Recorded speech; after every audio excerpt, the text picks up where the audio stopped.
என்டிடிவியை அவர் வீட்டுக்கு கூப்பிட்டு இல்லை அவரோட ஆஃபீஸுக்கோ கூப்பிட்டு அவங்க ஃபோட்டோவில் எல்லாருமே ஒரு புன்னையோட நின்றுட்டு இருக்காங்க விஜய் அவர்கள் கூட. தேர்தல் நெருங்குது, ஊடகங்களுடைய தயவுங்கிறது நமக்கு தேவை.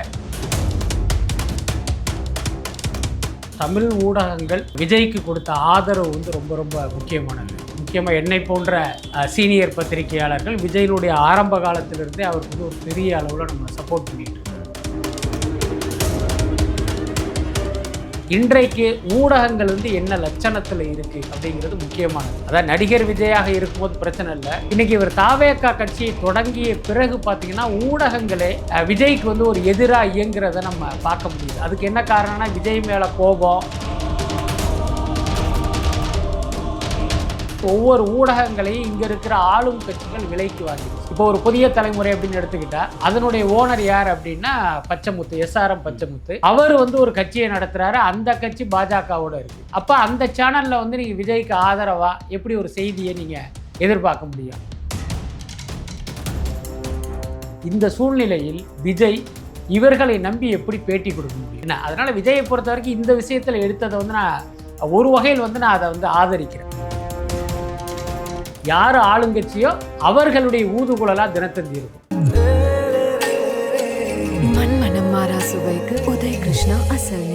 இப்போது புதிய அறிமுகம் ஆச்சி ஹோட்டல் சாம்பார் 50 கிராம் ரூபாய் 20 மட்டுமே. Welcome to city fox Bismi sir. வணக்கம். இப்போ என்டிடிவி வந்து போய் ஒரு மாக் இன்டர்வியூ மாதிரி பண்ணியிருக்கிறாங்க. என்டிடிவியை அவர் வீட்டுக்கு கூப்பிட்டு இல்லை அவரோட ஆஃபீஸுக்கோ கூப்பிட்டு அவங்க ஃபோட்டோவில் எல்லாருமே ஒரு புன்னையோட நின்றுட்டு இருக்காங்க விஜய் அவர்கள் கூட. என்ன நினைக்கிறீங்க? ஆக்சுவலி அந்த ஃபோட்டோவை பார்க்கும்போது எனக்கு வந்து ஒரு சின்ன கோபம் கூட வந்தது. அதான் ஏன்னா ஒரு பத்திரிகையாளனா, தமிழ் பத்திரிகையாளனா நமக்கு இந்த கோபங்கிறது ஒரு இயல்பானது தான். என்னென்னா இன்னைக்கு விஜயினுடைய இந்த வளர்ச்சிக்கும் வெற்றிக்கும் அவருடைய திறமை, உழைப்பு இதெல்லாம் ஒரு வகையில் காரணமாக இருந்தாலும் இன்னொரு பக்கம் தமிழ் ஊடகங்கள் விஜய்க்கு கொடுத்த ஆதரவு வந்து ரொம்ப ரொம்ப முக்கியமானது. முக்கியமாக என்னை போன்ற சீனியர் பத்திரிகையாளர்கள் விஜயினுடைய ஆரம்ப காலத்திலிருந்தே அவருக்கு வந்து ஒரு பெரிய அளவில் நம்ம சப்போர்ட் பண்ணிட்டு இருக்கோம். அவங்க எல்லாருக்கும் தெரியும், விஜய் நடிக்க வந்த புதிதில் இதெல்லாம் ஒரு மூஞ்சியா அப்படின்னு கேட்ட ஊடகங்கள்லாம் இங்கே உண்டு. ஸோ அப்படி இருக்கும்போது அந்த நேரம் தொடங்கி இப்போ வரைக்கும் பார்த்தீங்கன்னா ஏதோ ஒரு வகையில் வந்து தமிழ் ஊடகங்கள் வந்து அவருக்கு தொடர்ந்து சப்போர்ட் பண்ணிகிட்டு இருக்காங்க. அதுதான் விஜயை ஒரு நடிகராக ஒரு உச்ச ஸ்தானத்திலே உட்கார வச்சுருக்கு. ஸோ அப்படி இருக்கும்போது தமிழ் ஊடகங்களை தவிர்த்து விட்டு இன்னொன்று பார்த்தீங்கன்னா விஜய் வந்து ஆரம்பத்தில் ஒரு மீடியா ஃப்ரெண்ட்லியான ஒரு நடிகர், நிறைய பேருக்கு தெரியாது. பல நடிகர்கள் பார்த்திங்கன்னா கொஞ்சம் வளர்ந்ததுக்கப்புறம் என்ன பண்ணுவாங்கன்னா ஊடகங்கள்லேருந்தே விலகி போயிடுவாங்க. விக்ரம் போன்ற பல பேரை, சூர்யா போன்ற பல பேரை நம்ம உதாரணம் சொல்லலாம். ஆனால் விஜயை பொறுத்த வரைக்கும் பார்த்தீங்க அப்படின்னா ஊடகங்களோட ரொம்ப ஃப்ரெண்ட்லியாக இருப்பார். எனக்கு தெரிஞ்ச வருஷத்துக்கு ஒரு 2 முறையாவது அவர் ஊடகங்களோட ஒரு கெட் டுகெதர் வைப்பார். அதுக்கப்புறம் அவருடைய படம் ரிலீஸ் ஆகும் போதெல்லாம் ஊடகங்களை சந்திப்பார். அவருடைய படம் வந்து பத்திரிகையாளர் காட்சி திரையிடுவாங்கள்ல, அந்த தியேட்டருக்கே அவர் வருவார். வந்து பார்த்திங்கன்னா படம் எப்படி இருக்குங்கிற கருத்தை கேட்குறது, அதுக்கப்புறம் சப்போர்ட் பண்ணுங்கன்னெலாம் கேட்டிருக்காரு. ரொம்ப வெளிப்படையாக சொல்லணும்னா திருமலைன்னு ஒரு படம், அந்த படம் பார்த்துட்டு வெளியில் வரும்போது பார்த்திங்கன்னா பல பத்திரிகையாளர்களுக்கு அந்த படத்தின் மீது நம்பிக்கையும் இல்லை, அவர்களுக்கு அந்த படம் பிடித்தமானதாகவும் இல்லை. என்னடா அது இவ்வளோ மொக்கையாக இருக்கே, இவ்வளோ மசாலாவாக இருக்கே அப்படிங்கிற மாதிரி எனக்கு தெரிஞ்சு கிட்டத்தட்ட விஜய்க்கும் அந்த எண்ணம் தான் இருந்திருக்கும்னு நான் நினைக்கிறேன். என்னென்னா அந்த படம் பார்த்துட்டு வெளியில் வரும்போது விஜயினுடைய முகத்திலே பார்த்திங்கன்னா ஒரு பெரிய பிரகாசம் இல்லை, ஒரு மாதிரி டல்லாக தான் இருந்தார். அப்போ கேட்குறாரு எப்படின்னா கொஞ்சம் சுமார் தான் விஜய்ங்கிற மாதிரி ஒரு கருத்து சொல்லும்போது பார்த்து சப்போர்ட் பண்ணுங்க அப்படின்லாம் சொன்னார். ஸோ அப்படி விஜய்க்கு வந்து சப்போர்ட் பண்ண தமிழ் ஊடகங்களை தவிர்த்துட்டு இன்றைக்கி ஒரு ஆங்கில ஊடகத்துக்கு ஒரு முன்னுரிமை கொடுத்து வந்து அவர் பேட்டி கொடுக்குறாரு அப்படிங்கிறத நம்மளால் நிச்சயமாக ஜீரணிச்சிக்கவே முடியல. அந்த உண்மையை நம்ம சொல்லித்தான் ஆகணும். ஏன்னா உங்களுக்கு இவ்வளோ நாள் சப்போர்ட்டாக இருந்த எங்களை தவிர்த்துட்டு நீங்கள் ஒரு ஆங்கில ஊடகத்துக்கு போக வேண்டிய அவசியம் என்ன? தமிழ் ஊடகங்கள்லாம் உங்கள் கண்ணுக்கு தெரியலையா அப்படிங்கிற நம்மளுடைய கேள்வியும் கோபமும் நியாயமானது தானே. பட் அதே நேரம் இன்னொரு யதார்த்தத்தை நம்ம புரிஞ்சுக்கணும். இன்றைக்கு ஊடகங்கள் வந்து என்ன லட்சணத்தில் இருக்குது அப்படிங்கிறது முக்கியமானது. அதாவது நடிகர் விஜயாக இருக்கும்போது பிரச்சனை இல்லை. இன்றைக்கி இவர் தாவேகா கட்சியை தொடங்கிய பிறகு பார்த்தீங்கன்னா ஊடகங்களே விஜய்க்கு வந்து ஒரு எதிராக இயங்குறத நம்ம பார்க்க முடியுது. அதுக்கு என்ன காரணம்னா விஜய் மேலே கோபம், விஜய் நமக்கு இன்டர்வியூ தரல, விஜய் நமக்கு பணம் தரலைங்கிறது அல்ல காரணம். என்னென்னா ஒவ்வொரு ஊடகங்களையும் இங்கே இருக்கிற ஆளும் கட்சிகள் விலைக்கு வாங்கிடுச்சு. இன்னொரு பக்கம் ஊடகங்களே அரசியல் கட்சிகளுடைய கையில் இருக்குது. இப்போ ஒரு புதிய தலைமுறை முறை அப்படின்னு எடுத்துக்கிட்டா அதனுடைய ஓனர் யார் அப்படின்னா பச்சைமுத்து, SRM பச்சைமுத்து. அவர் வந்து ஒரு கட்சியை நடத்துறாரு, அந்த கட்சி பாஜகவோட இருக்கு. அப்ப அந்த சேனல்ல வந்து நீங்க விஜய்க்கு ஆதரவா எப்படி ஒரு செய்தியை நீங்க எதிர்பார்க்க முடியும்? அப்புறம் சன் தொலைக்காட்சி, கலைஞர் டிவி, இந்த மாதிரி நிறைய சொல்லலாம். அது மாதிரி பாலிமராக இருக்கட்டும், மற்ற சேனல்களாக இருக்கட்டும், இவங்க எல்லாருமே ஒரு சார்பு நிலை எடுத்து இயங்குறாங்க. இந்த சூழ்நிலையில் விஜய் இவர்களை நம்பி எப்படி பேட்டி கொடுக்க முடியும்? யோசிச்சு பாருங்க. இப்போ விஜய் வந்து ஒரு ஊடகத்துக்கு பேட்டி கொடுக்குறாரு அப்படின்னா அதன் மூலமாக நமக்கு ஒரு மைலேஜ் கிடைக்கணும். அந்த மைலேஜ் பார்த்தீங்கன்னா நமக்கு வாக்குகளாக கன்வெர்ட் ஆகணும். அதுதானே நோக்கமாக இருக்க முடியும். ஒரு நடிகராக நீங்கள் ஊடகங்களோட பேசுறதுக்கு காரணம்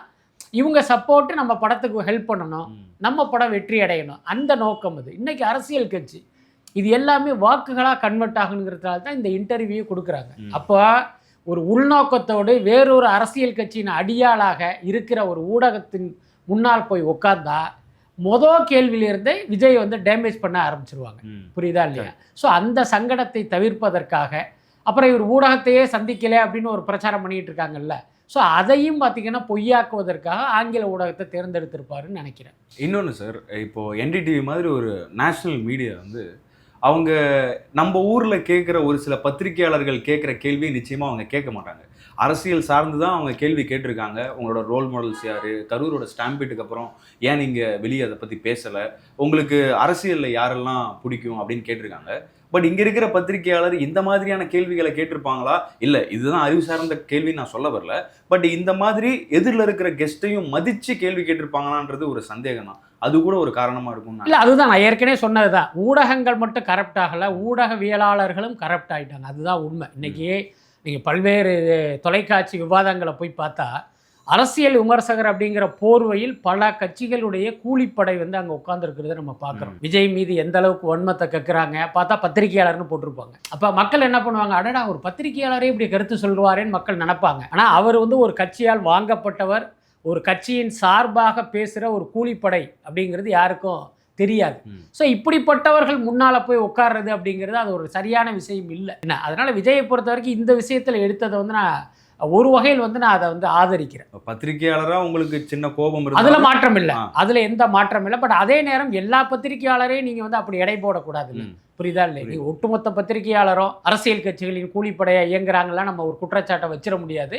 விதிவிலக்காக நேர்மையான பத்திரிகையாளர்கள், எந்த கட்சியையும் சாராத பத்திரிகையாளர்கள்லாம் இருக்காங்க. ஆனால் என்னென்னா அவங்களை தேடி கண்டுபிடிக்கிறதுங்கிறது ரொம்ப சிரமமான காரியம். அதுக்கப்புறம் பார்த்தீங்கன்னா ஒரு நேர்மையான பத்திரிகையாளர் இருப்பார், அவருடைய ஊடகம்ங்கிறது பார்த்தீங்கன்னா மக்களுடைய கவனத்தை கவராத ஒரு ஊடகமாக இருக்கும். புரியுதா இல்லையா? அதே நேரம் மக்களின் கவனத்தை கவர்ந்த ஒரு ஊடகமாக இருக்கும். அங்கே இருக்கிற ஆள் வந்து சரியான நபராக இருக்க மாட்டார். இதெல்லாம் கூட ஒரு காரணமாக இருப்பதற்கு வாய்ப்பு. இப்போ ரீசெண்டாக கூட ஒரு 3-4 நாளுக்கு முன்னாடி ஒரு நியூஸ் சேனலுக்கு நீங்கள் இத்தனை ஆண்டு நிறைவு செஞ்சுருக்கீங்க அப்படின்னு சொல்லி விஜய் அவர்கள் வாழ்த்து சொன்னதாக அவங்க செய்தி கூட போட்டாங்க.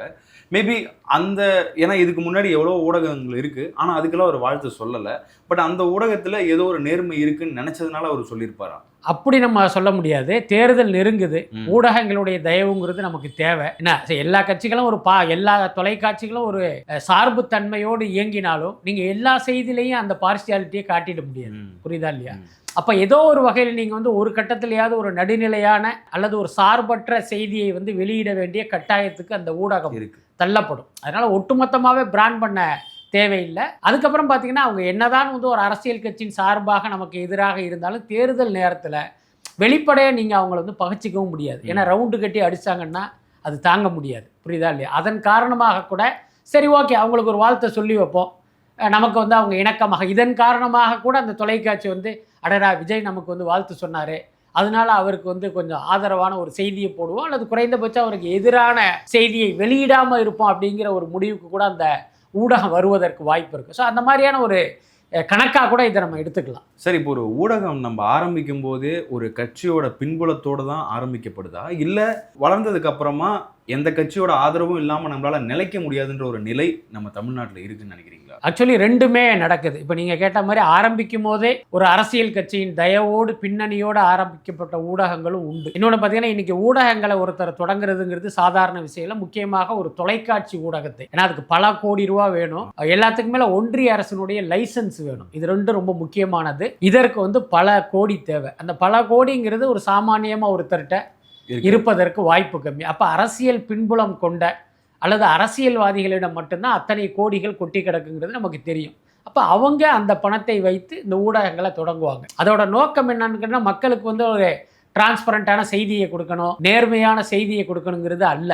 அவர்களுடைய கட்சிக்கு ஆதரவாக ஒரு ஊடகத்தை நம்ம வளர்க்கணும் அப்படிங்கிறது தான் பிரதான நோக்கமாக இருக்கும். இது ஒரு பக்கம் இருக்கு. இன்னொரு பக்கம் பார்த்தீங்கன்னா அரசியல் பின்புலம் இல்லாமல் நீங்கள் ஊடகத்தை தொடங்கி நடத்துறதுங்கிறது ரொம்ப கஷ்டம். என்ன காரணம், எப்பேற்பட்ட பாரம்பரியமிக்க ஊடகமாக இருந்தாலும் அரசு விளம்பரம் மற்றும் அந்த தனியார் நிறுவன விளம்பரங்கள் இல்லாமல் அந்த ஊடகத்தால் சர்வே பண்ண முடியாது. இப்போ அரசு விளம்பரம் வேணும் அப்படின்னா நீங்கள் அரசுக்கு வந்து ஜால்ரா அடிக்கணும். குறைந்தபட்சம் பார்த்தீங்கன்னா அரசின் தவறுகளை நீங்கள் வந்து சுட்டி காட்டாமல் கண்டும் காணாமல் கண்ணில் கருப்பு துணியை கட்டிக்கிட்டு இருக்கணும். அப்படி இருந்தால் தான் உங்களுக்கு அந்த அரசு விளம்பரம் கிடைக்கும். இன்னும் சொல்லப்போனால் ஒரு ஊடக வருவாயில் அரசு நிறுவனங்களின் விளம்பரங்கள் மூலம் வருகிற வருவாய்ங்கிறது பார்த்தீங்கன்னா ஒரு அதிகபட்ச சதவீதம். அதை வந்து யாருமே லூஸ் பண்ண மாட்டாங்க. இப்போ நீங்கள் தினத்தந்தியெல்லாம் பார்த்தா இத்தனை வருஷம் சர்வைவல் பண்ணியதற்கும் தினத்தந்தி மூலமாக பல ஆயிரம் கோடி பல லட்சம் கோடி அவர்கள் சொத்து சேர்த்ததற்கும் இந்த அவங்களுடைய கொள்கை தான் காரணம். யார் ஆளுங்கட்சியோ அவர்களுடைய ஊதுகுழலாக தினத்தந்தி இருக்கும். இப்போ உதாரணத்துக்கு இப்போ திமுக ஆட்சி நடக்குதுல்ல, முழுக்க திமுக சார்பாக தான் அந்த செய்தியே இருக்கும். அதிமுக செய்தியெல்லாம் பார்த்தீங்கன்னா 4ஆம் பக்கம் 5ஆம் பக்கம்னு போயிடும். இப்போ தேர்தல் நடந்து அதிமுக ஜெயிச்சிருச்சு அப்படின்னு அந்த செய்தி வரும்போதே பார்த்தீங்கன்னா தினத்தந்தியுடைய ஸ்டாண்டு மாறிடும். அதிமுக தலைப்பு செய்திக்கு திமுக வந்து 5ஆம் பக்கத்துக்கும் போயிடும். 3 கால செய்தி 2 கால செய்தியாக அது அப்படி சுருங்கி போயிடும். அதோட அர்த்தம் என்னென்னா ஒரு கட்சி சார்பாக இயங்குறாங்கன்னு அர்த்தம் இல்லை, ஆளுங்கட்சிக்கு ஆதரவான ஒரு நிலைப்பாடு, அதன் மூலமாக அந்த விளம்பர வருவாய் அப்படிங்கிறது. ஸோ இதன் காரணமாகவும் இந்த ஊடகங்கள் பார்த்திங்கன்னா இப்படி ஒரு சார்பை எடுத்துருவாங்க. இவங்களை பகச்சிக்க வேணாம், இவங்களுக்கு ஆதரவாக இருந்தால் நமக்கு வருவாய் கிடைக்கும் அப்படிங்கிறதுனால அப்படி போயிடுவாங்க. அதை மொத்தத்தில் ஒரு அரசியல் சார்பு இல்லாமல் நடுநிலையோடு நேர்மையோடு ஊடகங்கள் நடத்துவது அப்படிங்கிறது ரொம்ப ரொம்ப சிரமம். ஆனால் என்னென்னா இதில் பெரிய வருத்தம் என்னென்னா இந்த மக்கள் தான் பார்த்திங்கன்னா அறியாதவர்களாக அல்லது முட்டாள்களாக இருக்கிறாங்க அப்படிங்கிற எண்ணம் எனக்கு உண்டு. என்ன காரணம்னா ஊடகங்களை வந்து மக்கள் வந்து இன்னமும் நம்புகிறாங்க. அதுதான் முக்கியமான விஷயம். உதாரணத்துக்கு ஒரு நரேந்திர மோடி இந்தியாவுடைய பிரதமராக இருக்கார். அது நம் நாட்டினுடைய துரதிர்ஷ்டவசமாக இருந்தாலும் இப்போ அவர் வந்து ஒரு பொதுக்கூட்டம் நடத்துகிறாரு, அங்கே 1,00,000 பேர் கலந்துக்கிறாங்க அப்படின்னா மோடி பேசுகிறத நம்புகிறவர்கள் பார்த்திங்கன்னா அந்த 1,00,000 பேர் நம்ப மாட்டான். அதில் பாதி பேர் நம்புவான், 90% பேர் நம்புவான், ஒரு 10% பேர் பார்த்திங்கன்னா நம்ப மாட்டான். இவர் பொய் சொல்கிறாரு அல்லது ஏதோ அதிகபட்சமாக பேசுகிறாருன்னு சொல்லுவாங்க. ஆனால் ஒரு ஊடகத்தில் ஒரு செய்தி வந்துச்சுன்னா அதை படிக்கிற அத்தனை பேருமே நம்பிடுவாங்க. உண்மை. என்ன காரணம்னா நீதிமன்றத்துக்கு அடுத்து அல்லது நீதிமன்றத்துக்கு நிகராக மக்கள் நம்பிக்கை வைத்திருப்பது ஊடகங்கள் மேலே தான். நீங்கள் வேறு எந்த கேள்வியுமே கேட்க மாட்டான். ஒரு செய்தி பத்திரிகையில் வந்துருச்சுன்னா அவனை பொறுத்த வரைக்கும் அது வேத வாக்கு. அப்படி ஒரு நம்பிக்கையை இந்த மக்கள் காலங்காலமாக ஊடகங்கள் மேலே வச்சுருக்காங்க. ஆனால் அந்த ஊடகங்கள் சமீப காலமாக ஊழல் மயமாக மாறுனதுங்கிறது நாமளும் அந்த துறையில் இருப்பவனாக வந்து நமக்கு ஒரு பெரிய வருத்தத்தையும் கூச்சத்தையுமே கொடுத்துருக்கு எனக்கு. சார், கரூரில் அந்த சம்பவம் நடந்ததுக்கப்புறமா கொஞ்ச நாள் கழித்து ஒரு வீடியோ போட்டிருந்தாரு. அதுக்கப்புறமா இப்போ தான் அந்த குழுவோட பேசும்போது ஏன் நான் பேசலை அப்படிங்கிறதுக்கு காரணம் அதை புரிஞ்சுக்கிறதுக்கும் கடந்து வர்றதுக்கும் கொஞ்சம் நாள் எனக்கு தேவைப்பட்டது அப்படின்னு சொல்கிறாரு. இது சாமானியனாக நம்மளால் புரிஞ்சுக்க முடியுது. பட் அரசியல் களத்தில் இது ஒர்க் அவுட் ஆகுமா? இப்படி அதாவது ஒவ்வொரு சம்பவத்துக்கும் நம்ம பேச மறுக்கிறதும் இல்லை தோணும்போது வெளியே வந்து பேசுகிறதும் எப்படி பார்க்க? அதாவது விஜய் குறித்த விஷயங்களை நீங்கள் வந்து ஒரு 3வது நபராக அல்லது ஒரு பொதுமக்களாக ஒரு ஊடகவியலாளராக பார்த்தீங்க அப்படின்னா அவருடைய செயல்பாடுகள் மீது நமக்கு வந்து அதிருப்தியும் சில நேரங்களில் கோபம் கூட ஏற்படும். அதில் மாற்றம் இல்லை. இப்போ கரூர் சம்பவங்கிறது அதுக்கு ஒரு பெரிய உதாரணம். மிக சமீபத்திய உதாரணமாக நம்ம சொல்லணும்னா இப்போ தேர்தல் தேதி அறிவிக்கலை, ஆனால் எல்லா கட்சிகளுமே அந்த தேர்தல் வேலையில் வந்து ரொம்ப சுறுசுறுப்பாக தீவிரமாக இயங்க ஆரம்பிச்சிட்டாங்க.